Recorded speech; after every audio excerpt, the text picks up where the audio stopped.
সকালবেলা ঘুম থেকে উঠে বিছানাটা ক্লিন করে নিয়ে দেখো কি অবস্থা ছিল, আর ভালো করে পরিষ্কার করে নিলাম বিছানাটা। আর আমার বিছানায় এরকম কাগজ বিছানো এই জন্য, কারণ আমার ছোটো বেবি আছে, যার জন্য কাগজটা বিছানো।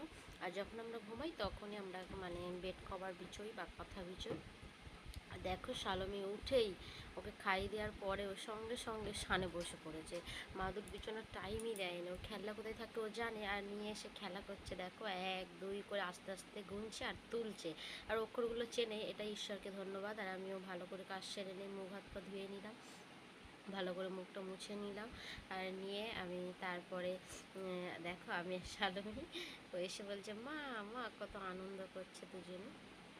আর তারপরে একটা বিস্কুট খেয়ে নিলাম, জল খেয়ে নিয়েছি আগে। আর সকলে অবশ্যই সকালে উঠে আগে জল এবং দুটো অন্তত বিস্কুট খেয়ে নেবে, বিশেষ করে যেসব কাকিমা কাকুদের হাই প্রেশার সুগার আছে তারা অবশ্যই খাবে, খালি পেটে একদমই থাকবে না। আর খাওয়া দাওয়া আমরা শেষ করলাম, দুধ বিস্কুট খাওয়া হয়ে গেল। আর আমার মেয়েও টাটা করে দিচ্ছে, টাটা বাই বাই।